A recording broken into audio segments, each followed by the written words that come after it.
ایک تصور یہ ہے کہ کسی بھی شخص کا کوئی مقدمہ فوجداری ہو یا وہ دیوانی نوعیت کا ہو، کسی بھی نوعیت کا مقدمہ، میرا مقدمہ ہو سکتا ہے، آپ کا مقدمہ ہو سکتا ہے، وہ ایک ایسی عدالت کے سامنے چلے گا جو غیر جانبدار ہے، جس میں جو جج مقرر ہے وہ کسی کے دباؤ میں کام نہیں کرتا، وہ کسی کا ماتحت نہیں ہے، وہ انتظامیہ کا حصہ نہیں ہے۔ عدلیہ اور انتظامیہ میں ایک فاصلہ ہمارے آئین نے پیدا کیا، تو لکھ لیجئے، یہ ذہن نشین کر لیجئے، ہمارے آئین کا آرٹیکل 175 175 کلوز 3، اس کی شق 3، 175(3), یہ ایک ایسی شق ہے جو شاید پوری دنیا میں آپ کو نہ ملے۔ ایک آدھ کوئی آئین دنیا کا ایسا ہے جس میں ایسی شق موجود ہے۔ یہ ہمارے آئین کا ایک طرح سے ترہ امتیاز ہے۔ یہ شق 1973 میں شامل کی گئی آئین میں، لیکن اس کی چونکہ اہمیت اتنی زیادہ تھی اور اس کے نافذ ہونے کے بعد نظام نے اتنی بڑی تبدیلی سے گزرنا تھا کہ یہ کہہ دیا گیا کہ یہ فوری نافذ العمل نہیں ہوگی، اس کو نافذ العمل کیا جائے گا۔ پہلے کہا گیا 2 سال کے بعد، پھر اس عرصے کو بڑھایا گیا اور بڑھاتے بڑھاتے یہ عرصہ 1987 تک گیا۔ مارشل لاء کا دور بھی آ گیا اس دوران۔ 175(3) جو ہمارے آئین کی شق ہے، یہ سن 1987 میں نافذ العمل ہوئی، اور یہ شق یہی ہے جو میں نے عرض کیا کہ عدلیہ اور انتظامیہ میں ایک خلیج ہوگی، ایک فاصلہ ہوگا۔ انتظامی افسران جو ہیں وہ عدالتی کام نہیں کر سکتے، اور 1987 میں جب یہ شق نافذ العمل ہوئی تو اس کے بعد ہمارے ملک میں ایک طرح کا انقلاب آیا۔ اس سے پہلے ڈپٹی کمشنر یا کمشنر صاحبان جو ہیں وہ مقدمات سنتے تھے، باقاعدہ عدالتیں لگاتے تھے، بہت سے علاقوں میں سزائے موت دینے کا اختیار بھی انتظامی افسران کو تھا، کمشنر کو، ڈپٹی کمشنر کو۔ یہ تمام نظام ختم کیا گیا۔ شرف فریدی کے نام سے ایک بہت مشہور ہمارا مقدمہ ہے، اس میں کہا گیا کہ 175(3) کے آنے کے بعد اب یہ ممکن نہیں ہے پاکستان میں کہ کوئی عمل جو عدالتی ہے، جس کا کام فیصلہ کرنا ہے قانون کے مطابق، جوڈیشل فنکشن، وہ انتظامی افسر کے ہاتھ دیا جائے۔ ایک بہت بڑا یہ انقلاب تھا جو ہمارے آئینی ڈھانچے میں آیا۔ میں چاہتا ہوں کہ قوم آپ کے توسط یہ پوری بات سمجھ لے کہ کیوں آج میں اتنا مرحوم ہوں۔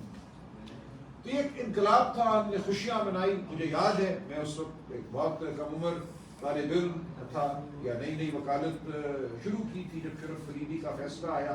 یہ 1993 کی بات ہے، اس سے پہلے سندھ ہائی کورٹ کا فیصلہ تھا۔ اس کے بعد تواتر سے فیصلے آتے رہے۔ ایک اور ہماری عدالتی تاریخ کا فیصلہ ہے محرم علی، جو 1998 میں آیا۔ اس نے یہی بات کی کہ کسی صورت آپ انتظامی افسران کو فیصلہ کرنے کا اختیار نہیں دے سکتے لوگوں کی جان مال، لوگوں کی زندگیوں کے حوالے سے۔ جوڈیشل فنکشن ہے وہ خالصتاً ایک ایسی عدالت کے سپرد ہوگا جو انتظامیہ سے دور ہو، اور اس کے بعد تواتر سے بہت سے فیصلے آتے ہیں۔ عزیز اللہ بلوچ کا میمن کا کیس ہے بلوچستان کے حوالے سے، وہاں یہ کہا گیا کہ جو ایک صدی سے نظام قائم تھا کرائمز آرڈیننس کے تحت، اس کو ختم کیا گیا کہ انتظامی افسران نہیں اب کر سکیں گے بلوچستان میں بھی، کسی بھی علاقے میں پاکستان کے، یہ کام جو ایک عدالتی ہوئی ہے۔ تو آج کے فیصلے نے اس تمام عمارت کو، جو ایک آئینی عمارت قائم کی گئی تھی، منہدم کر دیا ہے، اور میں بتاؤں گا کیسے منہدم کیا۔ اس فیصلے نے یہ کہا ہے کہ افواج کے افسران، کرنل صاحبان ہوں، میجر صاحبان ہوں، وردی میں بیٹھ کر ایک بند کمرے میں فیصلے کر سکتے ہیں، لوگوں کی زندگیوں کے فیصلے کر سکتے ہیں، سزائیں دے سکتے ہیں، 14 سال کی سزا دے سکتے ہیں، بعض صورتوں میں سزائے موت بھی دے سکتے ہیں۔ تو یہ اور سویلین کے حوالے سے، لیکن جہاں تک فوجی افسران کا تعلق ہے، اس حوالے سے ایک اور بحث ہے، وہ دنیا میں وہ بحث بھی چل رہی ہے کہ کیا فوجی افسران کو بھی آپ ایک انڈیپینڈنٹ جو کورٹ ہے اس سے محروم کر سکتے ہیں، اور دنیا کے غالب کا جو غالب اب اس حوالے سے گمان ہے، فیصلہ ہے، وہ یہ ہے کہ فوج کے افسران کو بھی حق حاصل ہے کہ ان کو ایک غیر جانبدار عدالت کے سامنے پیش کیا جائے۔ لیکن اس کو ایک لمحے کے لیے ہم اس بات کو چھوڑ دیتے ہیں۔ جہاں تک سویلینز کا تعلق ہے، اس حوالے سے پوری دنیا میں اب اتفاق ہے کہ کسی سویلین کو آپ ملٹری کورٹ میں پیش نہیں کر سکتے۔ پاکستان کے علاوہ ایک ملک تھا، پاکستان میں یہ شک 1967 میں داخل کی گئی، ایک مارشل لا کے دور میں۔ اس سے پہلے انگریز کے دور میں بھی یہ شک نہیں تھی ہمارے آرمی ایکٹ میں۔ آرمی ایکٹ بھارت میں 1911 سے ہے، اس سے پہلے برطانیہ کے آرمی ایکٹ تھے 19ویں صدی کے۔ کسی آرمی ایکٹ میں یہ شک نہیں تھی کہ سویلین کا ٹرائل ملٹری کورٹ میں ہو سکتا ہے۔ بھارت نے وہی قانون ہم سے لیا، ہمارے ساتھ کیا انگریز کے دور سے۔ آج دن تک بھارت میں ایسی کوئی شک کبھی بھی نہیں آئی کہ سویلین کا ٹرائل جو ہے وہ ملٹری کورٹ میں ہو سکتا ہے۔ پاکستان میں یہ اختراع کی گئی، یہ ایک نئی شک آرمی ایکٹ میں داخل کی گئی 1967 میں، ایک مارشل لا کے دور، ایک فوجی حکومت کے دور۔ پاکستان میں اس شک کے داخل ہونے کے کچھ عرصے کے بعد یوگینڈا میں جب ایدی امین صاحب کی حکومت آئی، انہوں نے ہم سے مستعار لے کر ایسی شک وہاں کا جو آئین ہے یا وہاں کا جو قانون تھا ملٹری ایکٹ، اس میں داخل کی۔ یوگینڈا کے حوالے سے جب یہ مقدمہ 7 ممبر بینچ کے سامنے چل رہا تھا، 1 فروری کو ایک فیصلہ آیا ان کے فل سپریم کورٹ کا، جس نے کہا کہ فوجی دور کی یہ شکیں اب کسی صورت 21ویں صدی میں کسی آئینی نظام کا حصہ نہیں ہو سکتی، اور اس شک کو کالعدم قرار دیا گیا۔ یہ ایک ٹائمنگ اچھی تھی، ہم مقدمہ یہ بحث کر رہے تھے، اس بحث کے دوران ہی ایک وہ فیصلہ آیا جو ہم نے عدالت کے سامنے رکھ دیا۔ لہٰذا پاکستان، اب میں عرض کروں پورے وثوق سے، دنیا میں تنہا وہ ملک ہے جہاں کوئی آئین ہے جس میں بنیادی حقوق دیے گئے ہیں، جہاں سویلین کی ٹرائل ملٹری کورٹ میں ہو سکتی ہے۔ اس شک کو 5 ممبر بینچ نے اکتوبر 2023 میں غیر آئینی قرار دیا۔ 5 ممبر بینچ نے مقدمہ سنا، 4 نے اس کو مکمل طور پہ غیر آئینی قرار دیا۔ 5ویں جج صاحب نے یا آفریدی صاحب نے کہا کہ یہ شک جو ہے 9 مئی کے حوالے سے قابل نفاذ نہیں ہے، قابل عمل نہیں ہے۔ لہٰذا 5 ججوں نے جو ملٹری کورٹس میں مقدمے چل رہے ہیں ان کو غیر آئینی، غیر قانونی قرار دیا اور ان ٹرائلز کو کالعدم قرار دے دیا۔ اس فیصلے کے خلاف ایک اپیل دائر کی گئی، اور یہ اپیل اس لیے دائر ہو سکی کہ اسی سال 2023 میں پہلے ایک قانون پاس کرایا گیا، حکومت پی ٹی آئی کی گرانے کے بعد ایک قانون سازی کی گئی جس میں یہ کہا گیا کہ سپریم کورٹ کے فیصلوں کے خلاف بھی سپریم کورٹ کے اندر اپیل جا سکتی۔ ہماری نظر میں یہ بھی ایک غیر آئینی قانون ہے۔ آئین پاکستان میں سپریم کورٹ سپریم ہے، سپریم کورٹ کے 2 حصے نہیں ہیں کہ ایک حصے کے فیصلے کو آپ دوسرے حصے کے سامنے اپیل میں لے کر جائیں، لیکن بہرحال یہ ایک منصوبہ سازی تھی کہ ہوئی۔ اس کے بعد ہم نے دیکھا اکتوبر 2024 میں 26ویں آئینی ترمیم آتی ہے۔ 26ویں آئینی ترمیم نے آئین پہ ایک اور حملہ کیا۔ 26ویں آئینی ترمیم نے یہ کہا کہ سپریم کورٹ کے اندر ایک کانسٹیٹیوشنل بینچ ہوگا جس میں تقرریاں حکومت کرے گی۔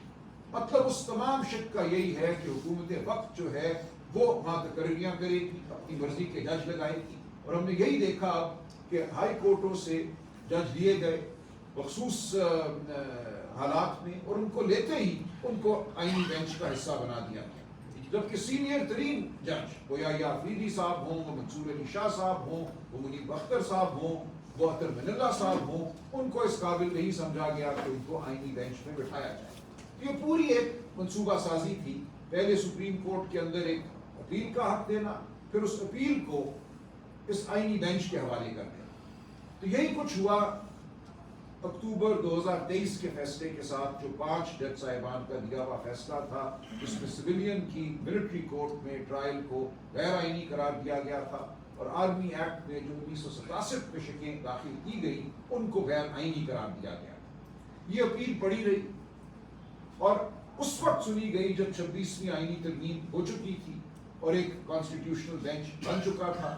7 ممبر بینچ نے اس اپیل کو سنا، جس کا فیصلہ آج 2-5 سے سنایا گیا ہے۔ 2 جج صاحبان نے ہمارے ساتھ اتفاق کیا، جو 5 جج صاحبان کا فیصلہ تھا اس سے ایک طرح سے اس کو اپہولڈ کیا، اس کو مانا۔ لہٰذا اب صورتحال یہ ہے کہ 2023، 24 اور 25 کے دوران سپریم کورٹ کے 12 جج صاحبان نے اس معاملے کو سنا ہے۔ 12 میں سے 7 نے ان ٹرائلز کو، سویلینز کی ٹرائل کو ملٹری کورٹ کے سامنے غیر آئینی قرار دیا ہے، کالعدم قرار دیا ہے، جبکہ آج 5 جج صاحبان نے جو اس 7 ممبر اپیلیٹ بینچ کا حصہ تھے، انہوں نے ان کو آئینی قرار دے دیا ہے۔ تو 5 جج صاحبان کے اس فیصلے کی وجہ سے پاکستان میں آج یہ ثابت ہوا کہ سویلین کی ٹرائل ملٹری کورٹ میں ہو سکتی ہے۔ اب یہ کون سا سویلین ہے جس کی ٹرائل ملٹری کورٹ میں ہو؟ یہ بھی ذرا سن لیجیے. یہ ایسا سویلین نہیں ہے جس کے سر پہ کوئی سینگ ہوگی. وہ آپ اور میں ہیں. صرف الزام لگانا ہے, صرف یہ کہنا ہے کہ اس شخص نے آفیشیل سیکرٹس ایکٹ جو ہے 1923 کا, جو آج بھی انڈیا میں بھارت میں نافذ العمل ہے, جس کے تحت ٹرائل عام عدالتوں میں ہوتی ہے, کہ اس نے آفیشیل سیکرٹس ایکٹ کی کوئی خلاف ورزی کی ہے. اب یہ بھی سن لیجیے کہ آفیشیل سیکرٹس ایکٹ میں کیا لکھا ہوا ہے. ایسا نہیں ہے کہ آپ نے کوئی جاسوسی کی ہے دشمن ملک کے لیے تو آپ کی ٹرائل جو ہے وہ یہاں ہوگی. اور جاسوسی کی تو خیر غلط ایک فریز ہے, آپ پر جاسوسی کا الزام ہے. یہاں تو یہ تک ہے کہ آپ پر الزام یہ ہے کہ آپ نے مخصوص عمارتوں تک پہنچنے کی کوشش کی ہے یا آپ مخصوص عمارتوں تک پہنچے. کوئی ضروری نہیں ہے کہ الزام میں یہ لکھا ہو کہ آپ نے کوئی جاسوسی کی ہے. صرف مخصوص عمارتوں تک رسائی جو ہے اس کو آفیشیل سیکرٹس ایکٹ کی خلاف ورزی قرار دے دیا گیا ہے. تو اب صرف اتنا کرنا ہے کسی کمانڈنگ افسر کو, الزام لگانا ہے کہ الف بے سے نے فلاں عمارت تک پہنچنے کی کوشش کی یا فلاں عمارت تک پہنچ گیا, لہٰذا اس کی ٹرائل جو ہے اب وہ ملٹری کورٹ میں ہوگی. یہ بات بہت ذہن نشین کرنے کی ضرورت ہے کہ ملٹری کورٹ اب ہر اس شخص کی آماج گاہ ہے, ہر اس شخص کا انجام طے کرے گا جس پہ صرف الزام لگ جائے. الزام لگنے کی صورت میں آپ کا جو آئینی حق ہے ایک غیر جانبدار عدالت کے سامنے اپنے آپ کو بے گناہ ثابت کرنے کا, وہ ختم ہو جائے گا. اب آپ کو اپنے آپ کو ایک کرنل صاحب, ایک میجر صاحب کے سامنے بے گناہ ثابت کرنا ہے. اور اگر ان کو یہ حکم ہے اوپر سے کہ اتنے لوگوں کو آپ نے ضرور سزا دینی ہے, تو ہماری تاریخ یہ بتاتی ہے کہ اس حکم کی حکم عدولی نہیں ہوتی. تو ایک ایسی عدالت کا قائم ہو جانا جہاں صرف الزام کی بنیاد پر آپ میں کوئی بھی پیش ہو سکتا ہے, اس کی جو آزادی ہے اس کا فیصلہ ایک کرنل صاحب کریں گے. اور فیصلہ بھی انہوں نے ایسے کرنا ہے کہ کوئی فیصلہ لکھنا نہیں ہے, صرف گلٹی ناٹ گلٹی کہنا ہے. اس کے بعد معاملہ اپیل جو ہے وہ جانی ہے آرمی چیف صاحب کے پاس یا ان کے مقرر کردہ کسی سینئر افسر کے پاس. لہذا کوئی فیصلہ نہیں ہے, صرف گلٹی ناٹ گلٹی کا ورڈکٹ ہے. وہاں اپیل کرتے وقت انہوں نے کوئی فیصلہ لکھنا ہے, لیکن اس اپیل کے خلاف پھر آگے کوئی اپیل نہیں. آج کے فیصلے نے اس میں کچھ تبدیلی کی ہے, میں وہاں بھی آؤں گا. تو یہ ہے ہمارا نظام فوجی عدالتوں کا, جس کے خلاف ہم سپریم کورٹ گئے. ہم نے یہ کہا کہ یہ نظام آرٹیکل 175(3) کے بعد آپ نہیں نافذ کر سکتے کسی سویلین پر. ہم نے یہ بھی کہا کہ 18ویں ترمیم جو 2010 میں آئی, اس نے آئین میں آرٹیکل 10A کا اضافہ کیا ہے, 10A, جو کہ یہ کہتا ہے کہ بنیادی حق ہے ہر شہری کا کہ اس کے تمام مقدمات جو ہیں وہ ایک غیر جانبدار عدالت سنیں. تو وہ حق بھی آپ چھین نہیں سکتے. جب آپ کسی کو بھیجتے ہیں ایک ملٹری کورٹ میں تو غیر جانبدار عدالت تو وہ نہیں. ایک ملٹری کورٹ جو ہے وہ ایک ماتحت افسر کے تحت کام کرنے والا ایک ادارہ ہے. اور بالخصوص 9 مئی کے حوالے سے کور کمانڈرز کانفرنس نے پہلے ہی کہہ دیا کہ اس دن اتنے لوگ, سینکڑوں لوگوں نے حملہ کیا پاکستانی ریاست پر. اب یہ ایک اور مفروضہ ہے کہ پاکستانی ریاست کیا چیز ہے, اور ان کو عبرتناک سزا دی جائے. جب ایک ایسا فیصلہ ہو جائے ایک انتظامی سطح پر, اور پھر اس انتظامی ڈھانچے کا ایک شخص جج کے طور پہ بیٹھے, تو آپ سوچ لیجئے کہ کیا انصاف ہو سکتا ہے, کیا آپ کو فیصلے کی توقع ہو سکتی ہے. تو آج یہ دروازہ کھول دیا گیا کہ کسی پہ الزام لگانا صرف کافی ہے, اس الزام کی بنیاد پر اس کو ملٹری کورٹ میں پیش کر دیا جائے گا اور ملٹری کورٹ پھر فیصلہ کرے گا. اب ملٹری کورٹ میں ایک آرمی کا افسر ہو, یا میں کہتا ہوں اس کی مثال ایسے ہی ہے کہ آپ کسی تھانے میں کہیں SHO صاحب جو ہے وہ ٹرائل کنڈکٹ کریں گے یا DSP صاحب ٹرائل کنڈکٹ کریں گے. وہ بھی تو ایک انتظامی افسر ہے نا, ان کو کیوں ہم کمتر سمجھیں کسی میجر صاحب یا کرنل صاحب سے. تو آپ سوچ لیجئے کہ اگر ہمارے ملک کا نظام عدل یہ ہو کہ پولیس نے آپ کی ٹرائل کرنی ہے, پولیس کا آپ ایک افسر لے لیجئے ایک سینیورٹی کا, SP ہو یا DSP ہو, تو کیا آپ توقع کریں گے ایسے نظام عدل سے؟ تو ایسے نظام عدل کو آج پاکستان میں آئینی قرار دے دیا گیا. یہ کس طرح کیا گیا ہے,